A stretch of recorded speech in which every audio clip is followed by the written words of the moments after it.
Selamat malam BNS Squad, kita bertemu lagi di BNS Mirror, Misteri Horor. Percaya atau tidak, mereka ada. Dan malam hari ini kita akan berbicara tentang pengalaman narasumber kami yang menginap bersama makhluk astral.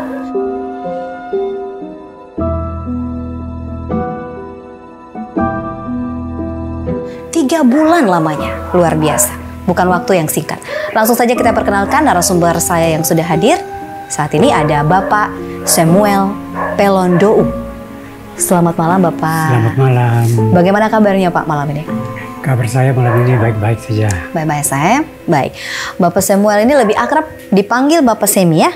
Bapak Semi. Oke, baik. Bapak Semi sudah hadir di sini dan Bapak Semi ini adalah salah satu BNS Squad yang mengirimkan cerita ke bohongnonstop@gmail.com dan terpilih karena memang cerita Bapak ini sangat menarik. Ada beberapa cerita yang menurut saya menyeramkan, namun kami memilih salah satu cerita yang menurut saya juga ini merupakan pengalaman yang belum pernah dialami oleh narasumber-narasumber kami sebelumnya. Menginap bersama hantu ya, makhluk astral selama 3 bulan. Ya, benar. Baik, Bapak boleh cerita seperti apa menginap bersama makhluk astral ini? Terima kasih. Jadi pada waktu saya bertugas di salah satu kabupaten, yaitu Kabupaten Ngada. Di situ pada waktu itu rumah dinas itu belum ada. Tahun berapa itu? Itu sekitar ya tahun 81 itu. Wow, udah lama ya? Lama. Jadi karena rumah dinas itu sementara dikerjakan. Jadi waktu saya melapor diri begitu, dari RT arahkan saya, ada rumah kosong bisa Pak tinggal di sini aja. Saya langsung nginap di situ sudah. Ya saya cukup lama tinggal di rumah itu. Dan saya tidak tahu tuh kondisi rumah itu seperti apa, saya pikir biasa-biasa saja. Jadi setelah kurang lebih 3 bulan, itu saya bertemu, saya rasa terganggu begitu. Karena saya tidur, ada yang ngintip saya terus. Biasanya kalau mereka ngintip saya itu, melihat saya dari kain jendela, atau lagi saya duduk, mereka lewat. Gitu. Di depan mata Bapak? Ya. Di depan mata? Lewat langsung? Ya, lewat. Bapak lihat? Ya, saya lihat. Lalu? Ada yang laki-laki, ada perempuan. Tapi yang anehnya itu, saya tidak bisa bedakan. Artinya saya bisa bedakan itu perempuan dan laki-laki, tapi saya tidak bisa lihat mereka punya wajah itu seperti apa. Tertutup rambut atau memang kabur atau? Tidak jelas. Hanya saya bisa melihat itu dari dada sampai di kaki. Nah, di situ saya bisa bedakan kalau laki-laki dia pakai sepatu, celana panjang, kalau perempuan dia pakai rok dan sepatu hiking gitu. Bapak Semi, ini agak sedikit aneh ya kalau menurut saya ya. Maksudnya memang hanya bisa melihat mereka dari dada ke bawah. Ya. Dada ke atas tuh memang tidak ada atau tertutup? Kalau saya lihat ke atas mereka menghilang. Oh, langsung menghilang. Tidak ingin menunjukkan wujudnya keseluruhannya. Ya, benar. Oh ya, baik. Jadi itu yang Bapak alami kurang lebih 3 bulan ya kalau dari cerita yang Bapak kirimkan itu ya. 3 bulan. Setiap hari bersama dengan mereka. Setiap hari. Mereka mengganggu? Tidak. Usil? Tidak juga. Hanya saya rasa terganggu. Karena saya pada waktu itu saya kan petugas lapangan. Iya. Jadi kalau saya pulang tidak ada yang masak karena saya masih bujang. Jadi waktu saya mulai tapis beras, itu saya lihat ke dapur, itu ada yang sudah pasang api begitu. Waktu itu kan kita tidak ada kompor. Iya, kayu api. Kan tinggal di kampung ya, mereka sudah pasang api. Tapi saya, selagi mereka tidak ganggu saya biasa-biasa saja. Kemudian saya tapis beras, ada yang ketuk. Saya udah masuk, saya sudah lapar ini, saya mau masak, saya mau makan. Tapi orang tidak masuk. Akhirnya saya mau makan juga, saya sudah malas, memasak juga saya sudah malas. Saya ke dapur, ternyata api itu juga tidak ada. Tidak ada. Saya lihat dari jarak jauh ada yang sudah pasang kayu api. Nah, sudah persiapan untuk saya mau masak begitu. Tapi ketika saya ke sana, mereka menghilang. Bapak Semi, Iya. adakah pernah interaksi ngobrol, berbicara dengan mereka? Kalau untuk ngobrol, saya tidak pernah ngobrol dengan mereka. Hanya saya tidur, mereka ngintip. Nah, sama ngintip. Tapi tidak pernah berkomunikasi dengan mereka. Tidak pernah berkomunikasi. Tidak Kenapa? pernah. Kenapa? Memang tidak mau atau tidak bisa atau bagaimana? Saya kalau berkomunikasi saya mau juga. Tapi itu kalau saya lihat mereka langsung menghilang. Jadi bisa lihat untuk lama, saya lihat dari dada saja. Dari dada ke permisi ke bawah begitu. Mereka bersepatu, itu agak lama. Itu tahun 81 Di Kabupaten Ngada. di Kabupaten Ngada ya. Jadi selama 3 bulan bersama mereka tuh hanya seperti itu saja. Tidak pernah ada interaksi kayak dalam bentuk sentuhan atau fisik begitu. Tidak, mereka tuh senang melihat saya begitu. Jadi, hanya senang melihat saja. Ya, melihat saya tidur, mereka selalu ganggu saya. Ganggunya seperti apa? Ganggunya saya kan, saya di kamar itu kan tidak ada pintu, hanya kain pintu aja. Jadi situ mereka angkat itu kain pintu untuk lihat siapa yang tidur begitu. Apa mungkin itu angin? Ada cewek, ada cowok. Terlihat ya? Ya, terlihat semua itu. Memang Bapak Semi bisa melihat sejak kapan sih makhluk astral ini? Saya melihat itu sejak saya kecil. Memang dari lahir atau ada kejadian dulu baru bisa melihat? Jadi waktu itu, ini cerita mama ya. Iya. Cerita mama itu, saya itu dilahir dengan apa itu katanya? Sarung. Sarung begitu. Oh. Dari sarung. Jadi sarung itu saya pun mama simpan. Oh, sampai sekarang? Simpan. Sampai saya besar, waktu itu mungkin orang tua juga lihat saya itu agak aneh-aneh sedikit gitu. Aneh ke mana ini maksudnya? Aneh-aneh itu yang Ngomong sendiri kayak ya gitu? tidak juga. Artinya saya bisa melihat sesuatu. Ada kalanya saya lihat, ada teman yang datang. Memang teman yang datang, tapi setelah itu tidak ada, gitu. Karena orang tua saya melihat saya itu agak aneh-aneh sedikit. Terus nenek saya bilang begini, gua ambil itu tutupan kepala itu dengan apa ya tali pusat yang jatuh itu, kau buang saja di selat, gitu, di selat Wafu. Kalau kau tidak buang di situ, nanti anak ini tidak jadi orang baik-baik nanti. Jadi saya kepercayaan nenek moyang. Ya, kepercayaan nenek moyang. Jadi saya tanya mama saya, kenapa tidak jadi orang baik-baik? Nenek bilang kalau kau pegang itu, kau bisa jadi nakal, bisa pukul orang, tidak mau sekolah, jadi orang jahat. Ya itu menurut kepercayaan nenek saya. Ya. Akhirnya dibuang. Akhirnya saya nenek buang, saya mama buang. Ke selat itu. Iya, ke selat itu. Jadi setelah dia buang, tapi saya lihat terus. Tapi masih bisa melihat. Iya, saya melihat. Sampai sekarang? Sampai sekarang. Bapak Semi masih bisa lihat ya?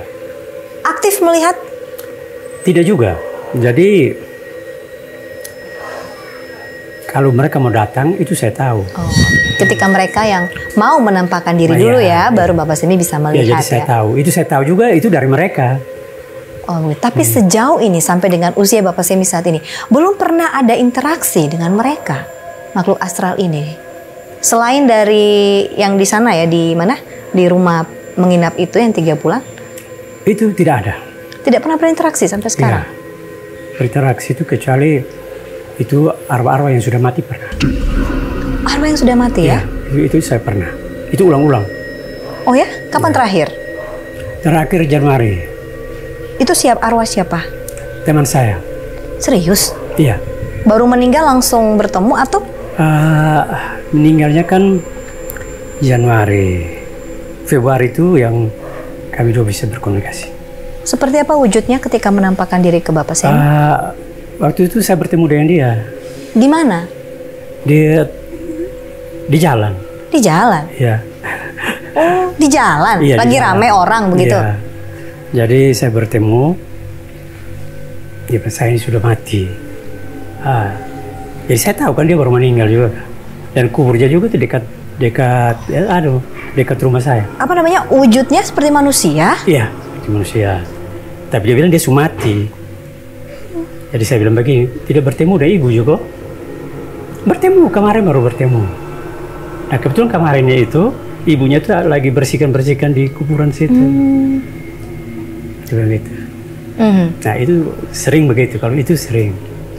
Pertanyaan apa lagi yang Bapak Semi lontarkan begitu kepada arwah-arwah yang kebanyakan arwah teman dekat ya, orang dekat ya yang berinteraksi ya? Kalau itu ada lagi, itu bapak saya. Bapak kandung? Bapak besar. Bapak besar, oke. Bapak besar ini kan dia baru meninggal 1 tahun. Jadi tepat jam 4 hampir siang dia datang. Dia datang belum sampai jam 4 juga, baru jam 3 lewat. Jadi waktu itu dia datang, dia minta pinjam helm.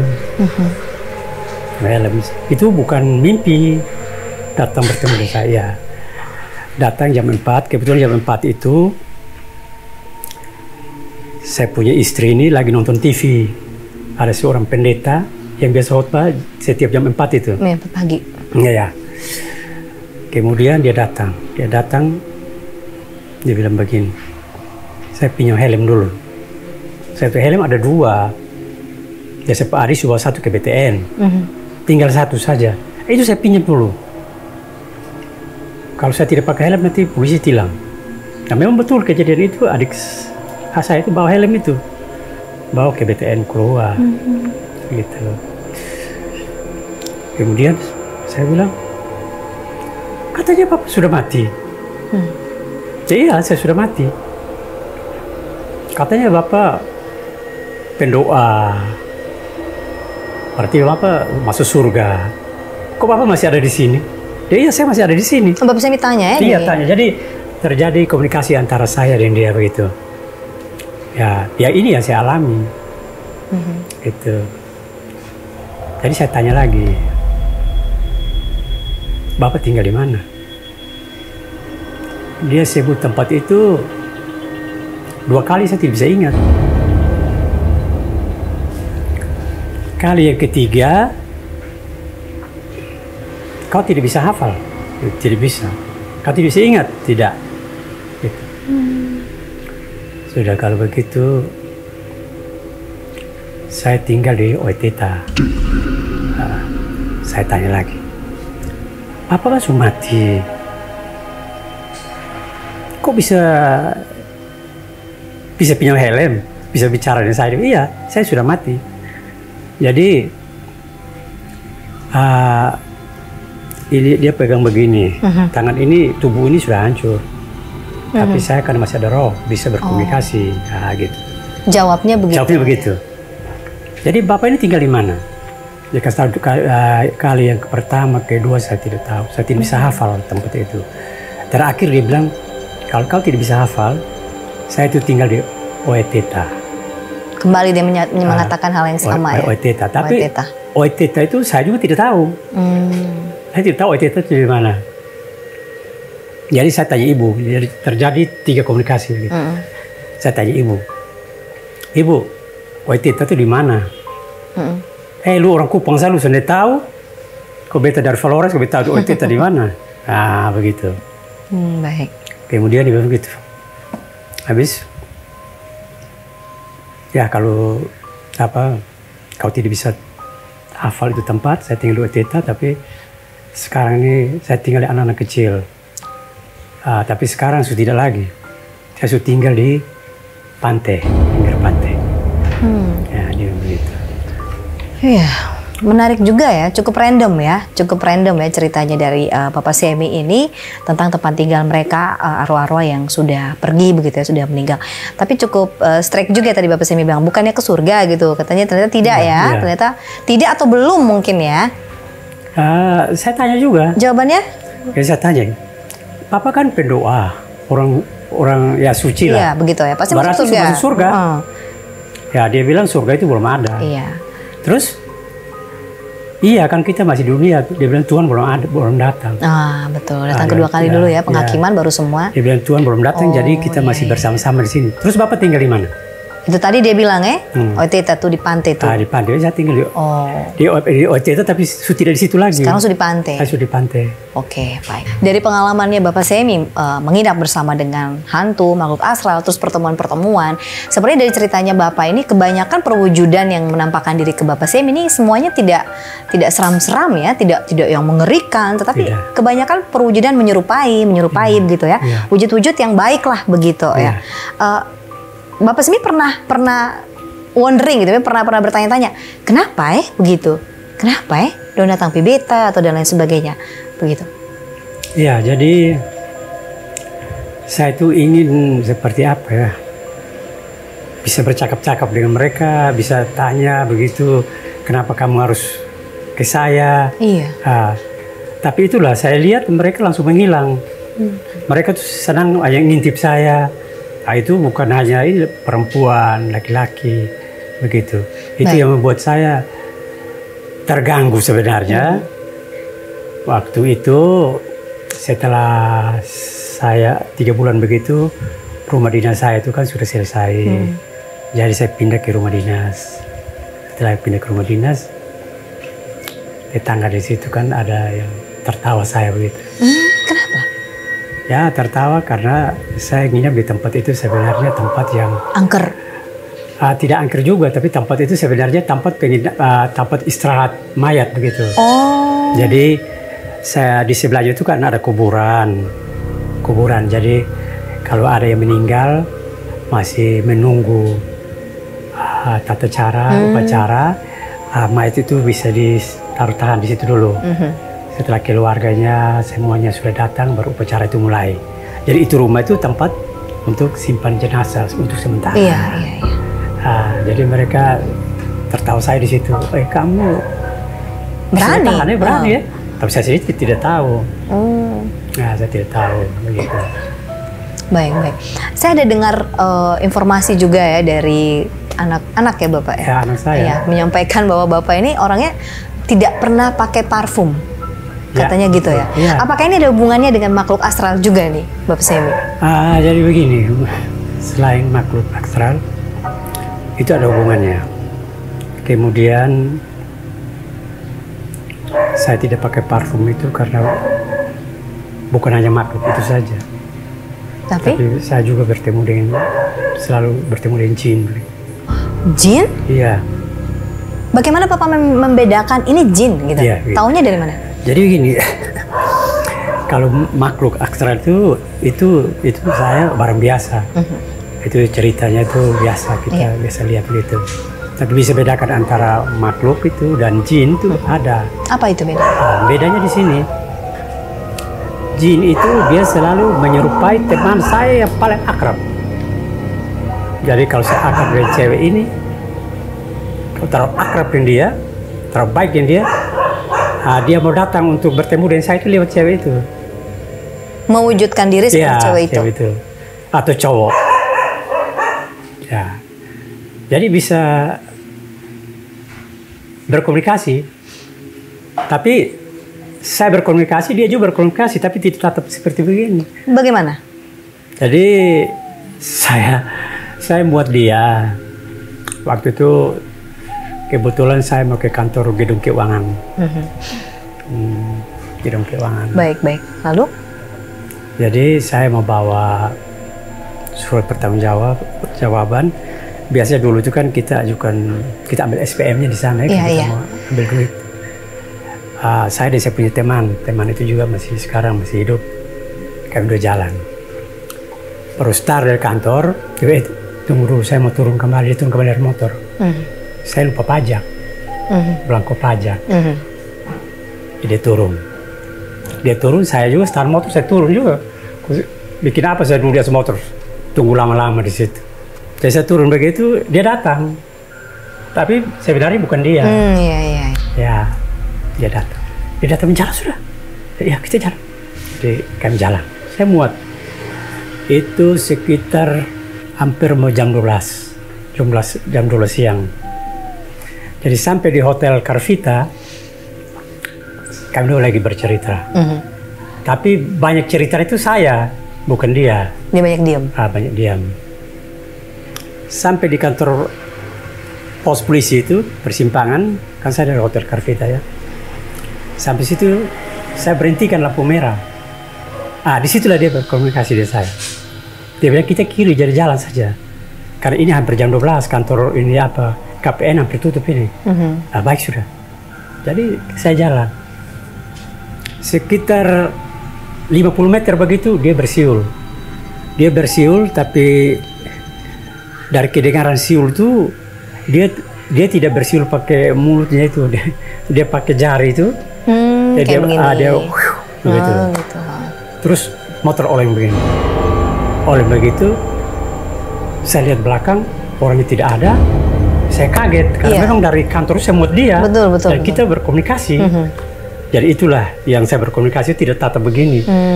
Tapi dia di belakang saya. Motor oleng begitu, di dalam pikiran saya itu hanya bukan jin, atau pikiran saya itu bahwa dia jatuh. Iya, dia jatuh. Jadi saya jalan terbalik lagi, saya tidak usah putar lagi dari posan, saya jalan lagi, ikut kiri terus. Jalan-jalan, sampai di Hotel Carvita, ada bertemu dengan teman saya 2 orang. Saya lihat, Pak ini dulu kok, tadi sama-sama saya yang saya gonceng dia tadi itu. Dan tidak. Kebetulan di situ, di lampu merah situ juga ada orang jual nangka dulu tuh. Yang nangka yang sudah dipotong-potong untuk jual. Saya, Pak, tadi lihat ini ada saya gonceng satu teman ini yang mungkin dia jatuh di sekitar ini. Kan baru hanya 50 meter saja ini. Iya, saya lihat Pak Leo itu Pak sendiri. Kan waktu itu motor saya sendiri juga waktu itu. Iya. Lampu merah pas saya kiri. Pak sendiri, tidak ada yang jatuh. Tidak mungkin. Tidak mungkin. Ini pasti dia jatuh. Jalan lagi. Sampai di Cemara Indah situ. Terus saya masuk salah satu kantor situ, yaitu saya pernah bekerja di situ. Iya, yang salah satu kantor itu. Dia muncul. Teman masih saya. Wujud teman itu? Iya. Teman saya muncul. Oh, ini asli? Asli. Oh, baik-baik. Kenapa lu jalan? Aku lu suruh naik tadi tuh. Ini saya pas mau angkat tas, Pak pun start motor ngegas. Padahal yang naik tadi itu bukan seharusnya dia sebenarnya. Itu yang saya bisa bedakan antara jin. Tapi bukankah kalau menurut saya ya Bapak ya, sebenarnya bukan jin saja yang bisa menyerupai ya, tapi makhluk astral juga dia bisa menyerupai perwujudan dari orang-orang terdekat kita, biasanya kayak gitu. Tapi kalau dari informasi yang Bapak sampaikan mengenai perwujudan Bapak Medaka itu menjadi seorang jin yang seperti itu, apa hubungannya dengan tidak menggunakan parfum ini gitu? Oh begitu, iya, terima kasih. Jadi dulu saya orangnya rapi. Saya orangnya rapi, saya dari SMP, SMA itu saya rapi. Sampai saya bekerja saya rapi, orangnya rapi. Jadi kalau saya ke kantor itu pasti bedak itu sudah dipakai. Parfum itu harus ada. Tetapi saya sering ketemu hal-hal yang aneh-aneh. Maka saya merasa bahwa ini parfum ini yang mengganggu saya ini. Jadi saya berhenti pakai parfum ini. Karena yang lebih dekat dengan saya itu kebanyakan yang cantik-cantik. Yang cantik-cantik. Kalau soal-soal ya setan-setan itu ya kurang sebenarnya. Tapi kalau yang lebih dekat dari saya ini yang jin-jin ini. Jadi dia bisa menyerupai salah satu teman saya yang cantik. Ya, itu dia masuk ke situ, selundup ke situ. Apa permintaan mereka biasanya ke Bapak? Hanya ngikut aja. Ikut saja. Gitu. Nempel. Menurut perasaan saya saja. Mereka tuh senang dengan saya. Karena parfum ini ya? Ya saya curiga itu parfum. Saya curiga itu parfum karena setelah pakai parfum itu kok mereka tuh lengket-lengket dengan saya. Bahkan mereka sampai di rumah. Ikut sampai ke rumah? Iya. Jadi saya tidur dengan istri saya siang, tidur siang. Kan saya baru pulang kantor, tidur siang, istri siang. Dia datang juga. Dia datang, tapi dia menyerupai teman saya. Ya, teman saya itu cantik. Jadi karena saya marah, saya perasaan itu bukan teman. Tapi dia yang menyerupai. Istri bisa melihat? Tidak bisa. Jadi hanya Bapak Semi yang melihat, sampai dia datang nih, begitu datang. Jadi dia datang itu dia tidak langsung ganggu. Dia sepertinya apa ya? Dia berbuat sesuatu, beraktivitas begitu. Dia kasih rapi buku saya, kasih rapi lemari hias. Baru dilihat saya itu lihat lerok-lerok begitu. Lerok saya dan istri lihat mata ekor saya dan istri lagi tidur. Maka saya emosi, saya ambil, saya masih ingat saya ambil botol bedak itu, saya lempar sama dia. Oh begitu. Saya lempar dia langsung dia jalan. Gitu. Pakai apa? Lemparnya pakai apa? Bedak, kebetulan botol bedak itu ada di samping saya. Menghilang begitu? Ya, dia langsung menghilang gitu. Oh baik, jadi karena dari saat itulah akhirnya Bapak Semi memutuskan untuk tidak menggunakan parfum ya, sampai dengan saat ini, dan buktinya adalah bahwa setelah tidak menggunakan parfum mereka tidak ada lagi yang tidak datang lagi saya. Oh iya, baik. Jadi kalau waktu saya belum pakai parfum, saya pakai parfum itu mereka selalu dekat. Takut juga saya. Oh begitu ya, jadi itu yang membedakan ya antara ketika menggunakan parfum dan setelah tidak menggunakan parfum. Sampai saat ini bagaimana? Apakah masih ada gangguan-gangguan begitu? Saya ya kalau gangguan ini hampir 2-3 bulan selalu ada. Ya Bapak, artinya pengalaman Bapak melihat makhluk astral ini, apakah juga ada di antara anak-anak Bapak yang juga punya kemampuan yang sama seperti Bapak Semi? Ya, terima kasih. Jadi ada. Jadi saya sakit 5 tahun. Itu saya penyumbatan di otak. Jadi waktu itu salah satu dokter sudah vonis mati saya bahwa itu sakit bisa sembuh. Kemudian saya pergi berobat di Jawa, di salah satu rumah sakit yang ternama di Jogja. Saya sembuh. Iya. Kemudian saya kembali, tapi penyembuhan itu tidak langsung sembuh. Iya. Dia butuh proses ya. Kemudian saya tidur dengan anak saya dan istri. Kemudian waktu tidur siang begitu, anak saya di tengah. Istri saya itu di bagian saya di pinggir. Waktu tidur begitu, saya pegang anak saya, pegang di tangannya, pegang begitu. Saya lihat ada sinar keluar dari tangan saya sebelah kiri, sinar. Ya cahayanya itu seperti orang las begitu. Baik. Las begitu. Pencar gitu ya? Tidak, dia langsung cahayanya gitu, dia langsung masuk di tangan anak saya yang bagian tangannya juga, tangan kanannya. Jadi waktu saya pegang begitu, sinar mulai masuk. Kemudian saya kasih tahu ibu, kasih tahu anak, sudah. Ibu bilang begitu. Waktu saya sakit, jadi ibu, ini kamu bapak mungkin sudah hampir meninggal dia. Berpikirnya seperti itu ya? Iya, dia berpikir begitu. Ini bapak pun kekuatan itu sudah masuk ke kamu. Jadi bapak ini mungkin tidak lama dia meninggal. Gitu. Dari situ saya punya anak itu bisa melihat juga. Melihat. Dan melebihi dari saya lagi. Oh begitu ya, berkomunikasi, interaksi, tapi untuk hal yang positif ya, hal yang baik, tidak pernah diganggu ya. Pernah juga, namun bisa diatasi gitu ya. Iya. Oh ya, itu kemampuannya, kemampuan yang dimiliki. Oh berarti baiklah, bagus banget kalau kemampuan itu bisa dilakukan untuk membantu orang juga ya, Bapak Semi ya. Baik, ini menarik sekali, dan Bapak Semi kita sudah sampai di akhir dari acara kita untuk Mirror. Apa yang mau Bapak Semi sampaikan kepada semua yang menonton kita pada hari ini terkait dengan bagaimana kita bisa mengatasi ketika kita bertemu dengan makhluk astral? Apa yang harus kita lakukan begitu untuk memperkuat diri kita? Silakan Bapak. Baik, terima kasih bagi teman-teman yang menonton. Kalau kita bertemu dengan makhluk astral, yang pertama itu kita jangan takut itu. Kita jangan takut, kita cuek saja. Karena prinsipnya itu kita di dunia berbeda. Kemudian yang saya sarankan itu banyak berdoa. Karena semua kekuatan, semua tidak doa. Hanya doa saja yang bisa mengalahkan segala-galanya. Dan pengalaman saya dari kecil sampai dengan sekarang, hanya doa saja yang bisa mengalahkan segala-galanya dan bisa mengatasi semuanya. Ini mungkin pesan saya, jadi kita jangan cepat-cepat ke dukun, ke pendoa atau langsung sakit atau apa. Jangan sugesti yang lain-lain, tapi kita berdoa karena doa itu adalah senjata kita. Terima kasih. Saya sangat setuju dengan Bapak Semi. Terima kasih Bapak Semi sudah menjadi narasumber kita malam hari ini di Mirror ya. Baik. Dan untuk Anda BNS Squad, jangan lupa untuk kirimkan email cerita-cerita menyeramkan Anda. Siapa tahu Anda juga bisa duduk di sini bersama dengan saya di BNS Mirror. Kirimkan ke email baomongnonstop@gmail.com di bawah ini ya. Jangan lupa. Jangan lupa juga untuk like, kemudian komen, share, dan subscribe. Ingat, bunyikan tanda bintang, notification ya. Dan satu lagi yang paling penting, karena BNS Mirror, misteri horor, percaya atau tidak, mereka ada.